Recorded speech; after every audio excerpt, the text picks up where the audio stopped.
নমস্কার বন্ধুরা, দেখো আজকে একটা নতুন রেসিপি নিয়ে চলে এসেছি। তোমরা তো চিংড়ি মাছ দিয়ে অনেক কিছুই খাও। আজকে তোমাদের সাথে একটা নতুন রেসিপি শেয়ার করবো, সেটা হচ্ছে চিংড়ি মাছের ঝাল চচ্চড়ি। দেখো আমি কিন্তু এখানে অনেকগুলো চিংড়ি মাছ নিয়ে নিচ্ছি। তো আমি কেমন করে করছি আমি তোমাদের দেখাচ্ছি। বন্ধুরা, এখানে কিন্তু চিংড়ি মাছগুলোকে ভালো করে ধুয়ে কেটে বেছে নিয়ে তার মধ্যে নুন আর হলুদ মাখিয়ে নিয়েছি। এই যে কড়াইতে তেল গরম হয়ে গেছে, এবারে চিংড়ি মাছগুলোকে লাল লাল করে ভেজে নেবো।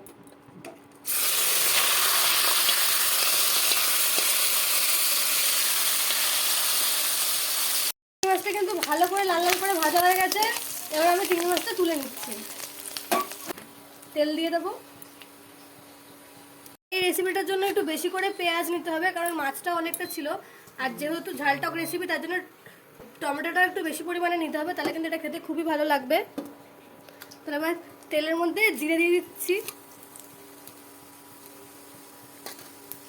আমি পেঁয়াজটা দিয়ে দিচ্ছি।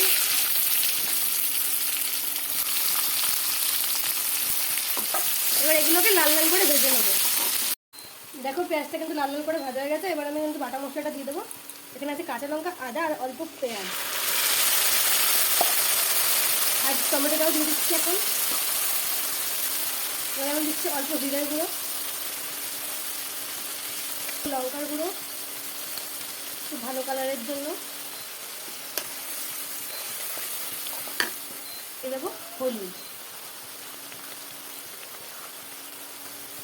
লবণটাও দিয়ে দিচ্ছি। এটাকে আমি ভালো করে কষিয়ে নেবো। দেখো মশলাটা কিন্তু সুন্দর করে কষানো হয়ে গেছে। মশলার থেকে কিন্তু তেলও বেরিয়ে গেছে, গন্ধটাও কিন্তু খুব সুন্দর বেরিয়েছে। এবার আমি ভাজা চিংড়ি মাছগুলোকে দিয়ে দেবো আর ভালো করে নেড়ে আমি এর মধ্যে জল দিয়ে দেবো।